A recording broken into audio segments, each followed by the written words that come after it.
బాబుబలి 2013 సంవత్సరం municipal panchayat elections లో మంచి విజయాలతో ఏపీకి తర్వాత రాజుగా సిద్ధమవుతాడు.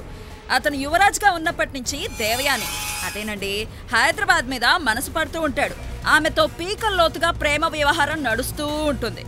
దేవయానికి తనలోని ప్రేమకి కానుకగా ఆంధ్ర సంపదనంతటినీ ఖర్చు పెట్టి డైమండ్ నెక్లెస్ అదేనండి మన నెక్లెస్ రోడ్డు పాపిడి బిళ్ళ అదేనండి మన సైబర్ టవర్ చేయిస్తాడు.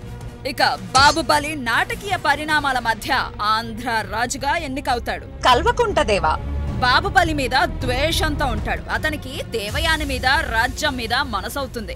అవకాశం కోసం ఎదురు చూస్తూ తిరుగుబాటు చేస్తూ ఉంటాడు. తను ఉపన్యాసాల్లో దిట్ట, వాటితోనే ప్రజలను మభ్యపెడుతూ ఉంటాడు. దిగ్విజాల దేవ ఇతనే ముఖ్య విలన్. తన కొడుకు కాని కొడుకు రాహుల్ దేవ మానసిక వికలాంగుడు అయినప్పటికీ అతన్ని మహారాజును చెయ్యాలని చూస్తూ ఉంటాడు. అందుకు కావలసిన కుయుక్తులన్నీ పన్నుతూ ఉంటాడు. శనిగామి రాజ్యాన్ని పరోక్షంగా పాలిస్తూ ఉంటుంది. తన మానసిక వికలాంగుడైన కొడుకు కోసం ఏమైనా చేయడానికి సిద్ధంగా ఉంటుంది. అందుకోసం దిగ్విజాల దేవని ఆంధ్ర వాళ్ళ రక్తం తర్పణం చేయి, వాళ్ళ రక్తంతో స్విస్ బ్యాంకులు నింపే అని పురమాయిస్తూ ఉంటుంది. తన కొడుక్కి అండగా ఉంటాడని దేవయానిని రాజ్యంలో సగభాగాన్ని కల్వకుంటిదేవకి ఇచ్చి వేస్తుంది. రాజ్యాధికారం వచ్చిన తర్వాత కల్వకుంటిదేవ శనిగామితో ఉడతా ఉడతా ఉచ్ ప్రామిస్లన్నీ తుచ్ అని వెక్కిరించేసరికి పశ్చాత్తాపడుతుంది. ఇక జగనయ్య రాయలసీమ యాసతో నోటికొచ్చిన అబద్ధాలన్నీ చెప్తూ ఉంటాడు. ఎదుటి వాళ్ళ బుక్కలు నిమురుతూనే వెన్నపోటు పొడుస్తూ ఉంటాడు. తన రాజ్యంలో డబ్బు పంపిణీ ముఠా తగాదాలను ప్రోత్సహిస్తూ ఉంటాడు. అతను కూడా దేవయాని మీద కన్నేస్తాడు. ముందు శనిగామితో మంచిగా ఉండి తనకు దేవయానిని అప్పగించమని అడుగుతాడు.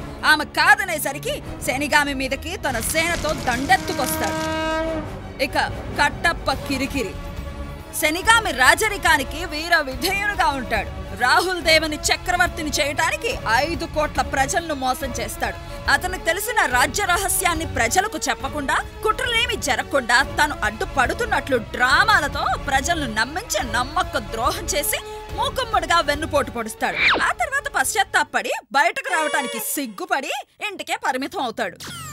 ఇక శివుడు అతను మంచి దేశభక్తి కలవాడు. అతని అన్న అమాయకంగా తన ప్రజారాజ్యాన్ని శనిగామి రాజ్యంలో కలిపేస్తూ ఉంటే అడ్డుపడతాడు. అన్న అమాయకత్వానికి అలిగి ఇంట్లో నుంచి వెళ్ళిపోతాడు.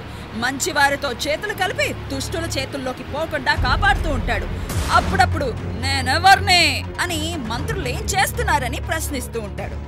ఇక అవంతిక అదేనండి మన అమరావతి నగరం దేవయానికి ధీటైన నగరంగా అభివృద్ధి కావాలని చూస్తూ ఉంటుంది. సింగపూర్ బొట్టెట్టిన ఫ్రెంచ్ గడ్డం వాడ నిన్నే నమ్మమురా ఉన్నది అమ్మే కూరా అని డ్యూయెట్లు పాడుతూ ఉంటుంది. మొత్తానికి అలా అయ్యిందండి ఆంధ్ర బలి. పాత్ర పరిచయం అయ్యిందిగా, వీరి కథ ఏంటి అంటారా? మీకు తెలిసిందే.